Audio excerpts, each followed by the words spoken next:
Good morning student. आज हम लोग क्लास 8 का चैप्टर 2 डिस्कस करेंगे। इससे पहले चैप्टर 1 यानी कंप्यूटर नेटवर्किंग आपको वीडियो भी जा चुका है और नोट्स क्वेश्चन आंसर आप लोग तैयार कर चुके हैं। तो आज का टॉपिक है cascaded style seat. Cascaded style seat से पहले हमको थोड़ा सा HTML जानना पड़ेगा। HTML बेसिकली होता क्या है? HTML जब भी हम कोई वेब पेज या कोई वेबसाइट ओपन करते हैं तो उसमें बहुत सारे पेजेस दिखते हैं हमको वेब ब्राउज़र पे। वेब ब्राउज़र आप लोगों को याद होगा, जो इंटरनेट से अट्रैक्ट करने के लिए आपको एक सॉफ्टवेयर की ज़रूरत होती है हर कंप्यूटर में, वो वेब ब्राउज़र होता है। वेब ब्राउज़र से जैसे ही हम कोई वेबसाइट ओपन करते हैं तो वो एक पेज खुलता है, उसी को वेब पेज कहते हैं। वो वेब पेज जो होता है वो डॉक्यूमेंट में बहुत सारा चीज़ रखा रहता है। ये मेनली HTML यानी हाइपर टेक्स्ट मार्कअप लैंग्वेज, उसी पेजेस को डिज़ाइन किया जाता है इस लैंग्वेज में, हाइपर टेक्स्ट मार्कअप लैंग्वेज। उसी का एक प्रॉपर्टी है CSS। CSS होता क्या है? अब CSS to enhance the look of different element on the web page. मतलब वेब पेज में अगर हम किसी टेक्स्ट को किसी स्पेशल किसी भी एक जगह को अगर इन्हांस लुक यानी कुछ अट्रैक्टिव बनाना है तो हमको CSS का यूज़ करना पड़ता है। Using CSS you can control the colour of the text. मतलब CSS के यूज से हम लोग टेक्स्ट के कलर को कंट्रोल कर सकते हैं, स्टाइल को कंट्रोल कर सकते हैं, स्पेस बिटवीन पैराग्राफ यानी हर पैराग्राफ में कितना स्पेस होगा, ये सारा चीज़ हम कंट्रोल कर सकते हैं। बैकग्राउंड में कैसा इमेज होगा वेब पेज में वो भी कंट्रोल कर सकते हैं। तो यही है पूरा CSS। अब देखते हैं हम लोग कि CSS एडवांटेज इसके क्या क्या हैं पहले ही है। तो एडवांटेज इसका फर्स्ट पॉइंट दिया हुआ है CSS सेव टाइम। एडवांटेज में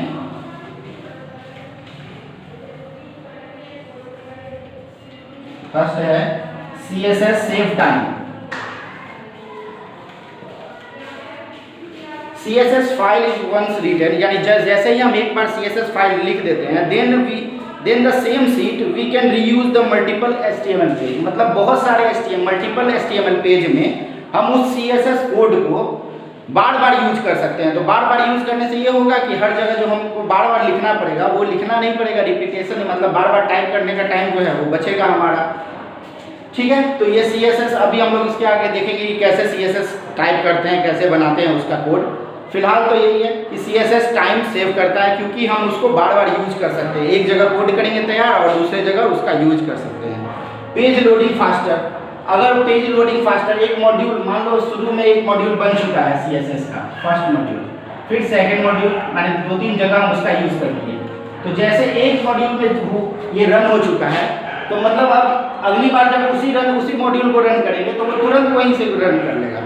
मतलब if you using CSS you do not need to write HTML tag attribute every time. मतलब हर टाइम हमको एट्रीब्यूट और टैग नहीं लिखना होगा। HTML जो भी कोड होता है वो टैग में स्टार्ट होता है। जैसे हम लोग शुरू करते हैं HTML का कोड तो ये HTML टैग से शुरू होता है, फिर बॉडी, फिर हेड लिखते हैं, ये सब टैग्स हैं। ठीक है, फिर टाइटल लिखते हैं, फिर उसके बाद बॉडी लिख के बॉडी पार्ट में जो भी कोड हमारे पेज पे दिखता है वो बॉडी में ही लिखते हैं। तो टैग वो होता है जो बंद करना जरूरी है, यानी टैग वह पार्ट होता है जिसमें हम लोग कोई कोड लिखते हैं। ये HTML का बेसिक स्ट्रक्चर है। तो मतलब अगर हम ये CSS बार बार यूज कर रहे हैं तो हर बार हमको ये लिखने का जरूरत नहीं पड़ेगा उसका टैग या फिर एट्रीब्यूट है ये सब, तो केवल CSS यूज करके हो जाएगा मेरा। Easy to maintain.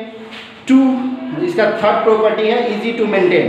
To make a global change simply change the style. अगर हमको कुछ चेंजेस करना है तो सिंपली स्टाइल में चेंज कर देंगे। मान लो कि टेक्स्ट का साइज कलर या फिर हमको साइज उसका बढ़ाना है तो केवल उसके प्रॉपर्टी में जाके उस साइज को और बढ़ा देंगे, कलर को चेंज कर देंगे। अब ग्रीन था तो आप ब्लू कर देंगे, इस तरह से। फिर मल्टीपल डिवाइस कैपेबिलिटी। मतलब एक जो कोड हम तैयार किए हैं वो हम जहाँ पर जाएँ वहाँ पर यूज कर सकते हैं, जहाँ पर वो कोड जो है वो हर डिवाइस पे यूज हो सकता है। ठीक है, सुपीरियर स्टाइल टू HTML से अच्छा स्टाइल है ये कोड करने का। उसके बाद है ग्लोबल वेब स्टैंडर्ड। मतलब ग्लोबल वेब स्टैंडर्ड्स कहने से मतलब है HTML attribute are being the being the dispatched and the being the recommended to use CSS, मतलब CSS को यूज़ करने के लिए HTML एक ग्लोबल स्टैंडर्ड देता है आपको कि CSS आप आराम से यूज़ कर सकते हैं इसमें और कहीं पर भी, यानी प्लेटफॉर्म डिपेंडेंट नहीं होता है। हम लोग अभी पहले ही डिस्कस किए कि मल्टीपल डिवाइस कैपेबिलिटी होता है इसका, मतलब एक से दूसरे डिवाइस पे भी हम इसका यूज़ कर सकते हैं। उसके बाद है CSS का सिंटेक्स। CSS को लिखते हैं तो उसका सिंटेक्स मतलब लिखने का कोई तरीका तो होगा, वो तरीका डिफाइन अगर वो सही नहीं होगा तो हम CSS के पूरे प्रॉपर्टी को देख ही नहीं पाएंगे। HTML का कोड का भी राइट करने का एक प्रॉपर्टी होता है। HTML प्रोग्रामिंग लैंग्वेज, हर प्रोग्रामिंग लैंग्वेज में एक प्रॉपर तरीका होता है लिखने का, उसी को हम लोग सिंटेक्स कहते हैं। तो यही देखते हैं कि CSS का सिंटेक्स कैसे होता है। CSS सिंटेक्स देखते हैं। CSS सिंटेक्स में एक पहले यहाँ पे इसको डिनोट करना होता है कि ये किस टैग में यूज होगा। तो H1 मान लो एक टैग है, ये ओपन होता है कर्ली ब्रेसेस से, और उसके बाद इसमें होता है प्रॉपर्टी, यानी कौन सा प्रॉपर्टी हमको चेंज करना है वो, यानी कलर हमको चेंज करना है। उसके बाद सेमी कॉलन से इसको स्टार्ट करते हैं, मतलब कलर होगा कौन सा, तो वो जो आगे देंगे, जैसे येलो मतलब यहाँ हुआ क्या कि ये आपका प्रॉपर्टी है और ये वैल्यू है, मतलब ये आपका प्रॉपर्टी है, मतलब कलर इक्वल टू वैल्यू। अब जहाँ जहाँ हम H1 यूज करेंगे वहाँ क्या होगा कि आपका कलर जो है येलो हो जाएगा उस कलर का। फिर अगर दूसरा भी अगर यूज करना है इसी में तो इस तरह से देना है, ठीक है, सेमी कॉलन, और ये कॉलन यहाँ पे देना था। और इस यहाँ पे यूज कर लेंगे फॉन्ट, जैसे फॉन्ट साइज अगर हमको देना है तो फॉन्ट साइज 11 पिक्स इसका यूनिट है, जैसे हम लोग यूज करते हैं पिक्सल हुआ यहाँ पे, तो 11 पिक्सल का ये रहेगा। फिर इसको कर्ली ब्रेसेस से बंद करना पड़ेगा, ठीक है। तो ये आपका कोड है एक तरह से लिखना। और पहला क्या है इसमें, पहला जो H1 है वो आपका सेलेक्टर है, मतलब किसको सेलेक्ट करने से आपका CSS रन करेगा।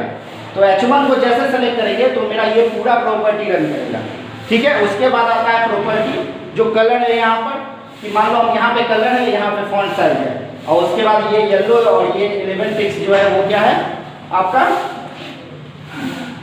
वैल्यू, ठीक है। तो ये फॉर्मेट है आपका।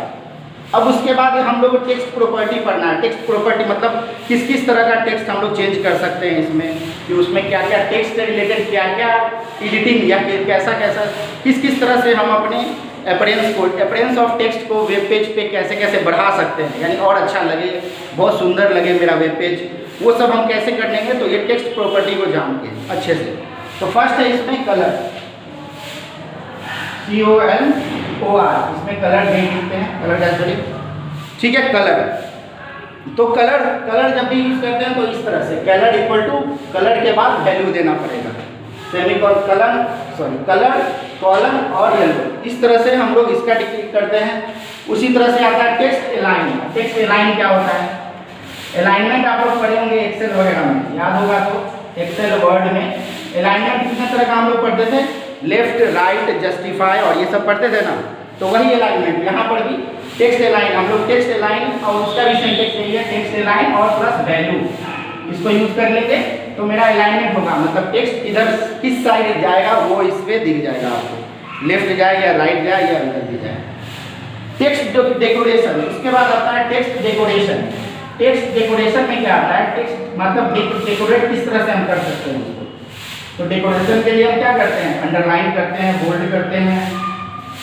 डेकोरेशन के लिए क्या, अंडरलाइन, बोल्ड, इटैलिक, ब्लिंक, इसमें एक नया चीज है ब्लिंक, लाइन थ्रू और ब्लिंक, बाकी सब तो अंडरलाइन ये सब आप जानते ही थे।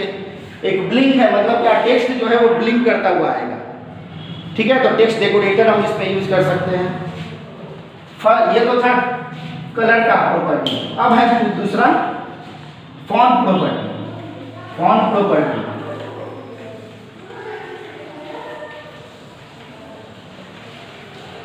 फॉन्ट प्रॉपर्टी में क्या होता है, attribute font make a web page impressive and eye catching. मतलब फॉन्ट से हम क्या करते हैं, फॉन्ट को समझते हैं जो लिखावट शुरू में आता है, यानी जो भी लिखावट जो हम लिखते हैं वेब पेज, उसका फॉन्ट कैसा होगा, यानी फॉन्ट का फेस कैसा होगा, फॉन्ट का साइज क्या होगा, ये सब हम इसमें भी नोट करते हैं, माने डिक्लेयर करते हैं। तो फर्स्ट है फॉन्ट फैमिली में, फॉन्ट फैमिली में आ जाता है इसका अगर हमको फेस चेंज करना है, मान लो टाइम न्यू डोमेन आप लोग देखे होंगे, फिर कैलेबरी देखे होंगे, फॉन्ट का साइज, ये सब फॉन्ट का फेस होता है। तो यहाँ पर HTML CSS में हम फॉन्ट फेस ना यूज करके फॉन्ट फैमिली यूज करते हैं कि किस फैमिली से वो आएगा, फॉन्ट फैमिली यूज करेंगे और ये कॉलम देंगे, फिर यहाँ पर नाम लिख देंगे उसका, जो भी फॉन्ट फैमिली नाम को चाहिए। उसी तरह से फॉन्ट स्टाइल है, फिर फॉन्ट स्टाइल। अब फॉन्ट स्टाइल में क्या होगा कि फॉन्ट स्टाइल आपका यह डिसाइड करेगा कि अंडरलाइन होगा कि नहीं होगा, इटालिक होगा या नहीं होगा, ये सब। उसके बाद आता है फॉन्ट साइज में हम लोग ये डिसाइड करते हैं कि उसका साइज क्या होगा, जो मेरा फॉन्ट होगा वो साइज क्या होगा। अब सब साइज का इसका कुछ यूनिट दिया हुआ है, जैसे x को हम लोग स्मॉल कहते हैं, x को स्मॉल, XL ये XX स्मॉल होता है, फिर X स्मॉल होता है मतलब एक्स्ट्रा स्मॉल, फिर स्मॉल, फिर मीडियम, फिर लार्ज, फिर X लार्ज मतलब एक्स्ट्रा लार्ज, फिर एक्स्ट्रा लार्ज, फिर यही सब, यानी ये सब पिक्सल में होता है। अभी हम लोग देखे थे यहाँ पे फॉन्ट साइज हम लोग डाले थे ना, फॉन्ट साइज .11 पिक्सल, px मतलब पिक्सल। तो मतलब इसका साइज जब भी डिसाइड करेंगे तो वो पिक्सल में देंगे। उसके बाद आता है आपका बॉर्डर का प्रॉपर्टी, यानी हम जो पेज बनाएंगे वो बॉर्डर का प्रॉपर्टी क्या होगा। बॉर्डर के प्रॉपर्टी से पहले आपको यहाँ पे एक एग्जांपल है, वो देख लीजिए आप, इसके आपके स्क्रीन पर हम दिखा रहे हैं। ये देखिए यहाँ पर एक कोड लिखा गया है HTML का, क्लिक करूँ ना, क्लिक कीजिए ना, ये कोड है आपका, दिख रहा होगा कि HTML का कोड है, CSS फॉन्ट प्रॉपर्टी यूज़ किया है, HTML टैग, स्टाइल जो है CSS। अब जब भी हम लोग CSS यानी कैस्केडेड स्टाइल सीट लिखेंगे तो ये हमको स्टाइल टाइप देना पड़ेगा, और ये अगर नहीं देंगे तो मेरा एरर देगा वो और रन ही नहीं करेगा। उसके बाद बॉडी लिखा है, बॉडी में फॉन्ट फैमिली लिया है अल्जेरियन फॉन्ट फैमिली लिया है, और उसके बाद स्टाइल लिखा है यहाँ पर, यानी पहले तो ये स्टाइल को बंद किया है, देखो यहाँ स्टाइल ओपन हुआ है और यहाँ स्टाइल बंद हुआ।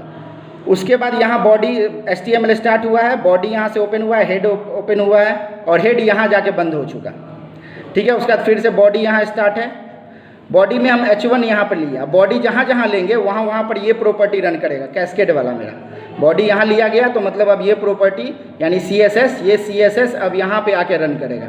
यहाँ पे हो क्या रहा है कि H1 में सेंटर करना है इंफॉर्मेशन टेक्नोलॉजी को, देखो नीचे रन करके दिखाया जा रहा है कोड को कि क्या हो रहा है। यहाँ पर ये इस फैमिली का हो गया, अल्जीरियन फैमिली का हो गया, और उसके बाद बाकी टेक्स्ट इस तरह से रन करता है। तो ये आपका सिंटेक्स है, इस तरह से हम लोग कोड को देखेंगे और रन करेंगे। लैब जब भी स्टार्ट होगा आपको तो ये सब का लैब मिलेगा आपको, ठीक है। नेक्स्ट देखते हैं उसके बाद क्या आएगा, border property.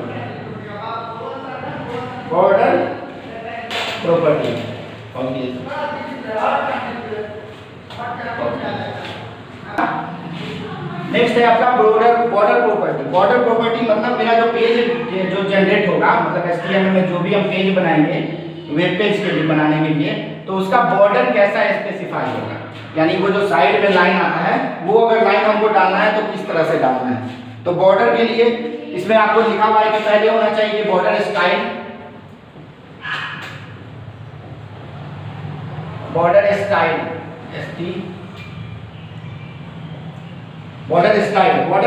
This property specify whether border should be solid और डैश लाइन और डबल लाइन। यानी इसमें या इससे यह पता चल, इसमें हम लोग यह करते हैं कि बॉर्डर जो है मेरा वो सिंगल लाइन होगा या डॉटेड लाइन होगा या डबल लाइन होगा, ये सब यानी इस तरह का प्रॉपर्टी जो है हम लोग जब हमको चूज करना हो इस तरह का डबल लाइन या फिर डॉटेड लाइन या फिर डैश वाला लाइन, तो वो सब हम बॉर्डर स्टाइल में देखे जाएंगे। उसी तरह से बॉर्डर का कलर होता है, कलर मतलब ये जो कलर हम लिख रहे हैं, ये बॉर्डर जो मेरा बनेगा वो किस कलर का बनेगा। फिर उसके बाद बॉर्डर का विड्थ होता है, विड्थ में मतलब कि मेरा बॉर्डर जो बनेगा उसका विड्थ क्या होगा, मतलब एक स्टिक का मोटाई क्या होगा। इसमें भी देखिए आपको दिखाया जा रहा है कि कोड कैसे रन किया है। ठीक है, दिख रहा है यहाँ कि HTML कोड स्टार्ट किया है और बॉडी में फिर से यहाँ पे CSS बनाया है क्या, बॉडी स्टाइल सॉलिड, फिर body colour, border colour red और बॉर्डर विड्थ 4 पिक्सल। अब फिर नीचे देखो कि कोड में लिखा है HTML जैसे वहाँ पे बॉडी स्टार्ट किया है और फिर वही इन्फॉर्मेशन है। अब इसमें देखो कैसे दिखा, यहाँ देखो आउटपुट देखते हैं हम, तो दिखता है कि एक बॉर्डर लाइन बन गया है जो रेड कलर का लाइन है और विड्थ भी इसका 4 पिक्सल है। तो इस तरह से ये प्रॉपर्टी यहाँ पे दिख सकता है। तो कोड हम लोग को तैयार करेंगे। ठीक है, नेक्स्ट है आपका बैकग्राउंड, मतलब कैसा कलर आएगा। ये जो बॉडी हम बनाए अभी, ये जो एक बॉर्डर बना है, मान लो ये एक पेज है, तो इसके पीछे में कौन सा कलर होगा ये डिसाइड कर, ये हम लोग बैकग्राउंड करके कारण करते हैं। बैकग्राउंड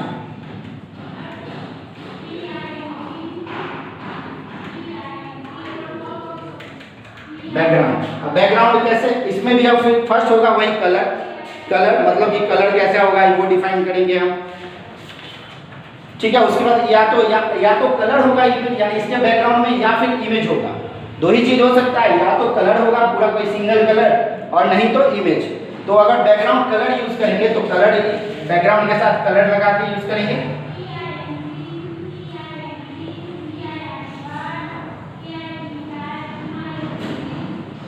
और अगर बैकग्राउंड के साथ इमेज लेना है तो बैकग्राउंड इमेज देना होगा।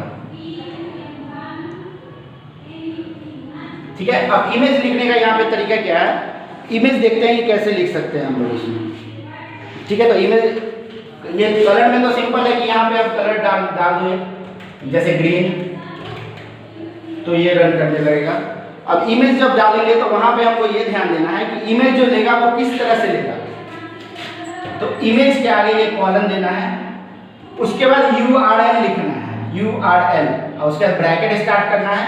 और मेरे फाइल का मतलब जो भी फाइल है मेरा, मान लो कि rose.jpg है, तो rose.jpg डालना पड़ेगा। यहाँ JPG डालेंगे तो मेरा यह पूरा इमेज जो है वो पूरे पेज में दिखेगा रन करके। ठीक है, उसके बाद आता है मार्जिन प्रॉपर्टी। मार्जिन मतलब कि हम साइड से कितना मार्जिन छोड़े, लेफ्ट से कितना, टॉप से कितना, बॉटम से कितना, ये सब। तो ये लेफ्ट, टॉप, बॉटम ये 4 मार्जिन होता है, इसका भी हम यूज कर सकते हैं। ठीक है, इसका लेंथ जो होता है वो ऑटो, अगर उसमें कुछ नहीं डाला जाए, अब केवल लिखा जाए टॉप मार्जिन और वहाँ पे कोई साइज नहीं लिखा जाए तो वो ऑटो ले लेता है। ऑटो मतलब ऑटोमेटिक, उसके अकॉर्डिंग जो वो पहले से डिफाइन है, यहाँ वो 4 साइज का स्पेस देगा लेफ्ट मार्जिन में, तो वो ऑटोमेटिकली दे दिया करेगा। बट हम इसको डिफाइन भी कर सकते हैं, लेंथ को हम लोग डिफाइन कर सकते हैं पिक्सल से, PT से, सेंटीमीटर में, एक्सेट्रा में, इस सब में भी। ठीक है, मार्जिन को हम परसेंटेज में भी दे सकते हैं। मान लो हम मार्जिन चाहते हैं कि 60% हो, तो 60% उसका क्या हुआ कि मतलब 10% छोटा होगा और 60 थोड़ा बड़ा होता चला जाएगा मार्जिन। जितना परसेंट ज़्यादा देंगे उतना बड़ा होगा मार्जिन उसका। ठीक है, तो इसमें लिख के रन करके दिखा हुआ है, देखिए। ठीक है, ये कोड है, इसमें मार्जिन यूज़ किया गया है। बॉडी कलर में क्या दिया गया है, ब्लू।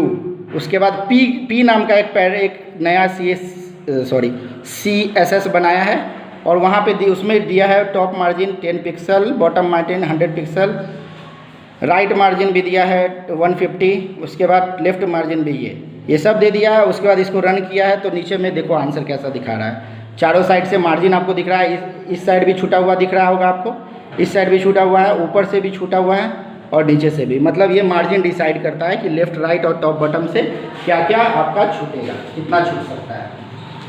ठीक है,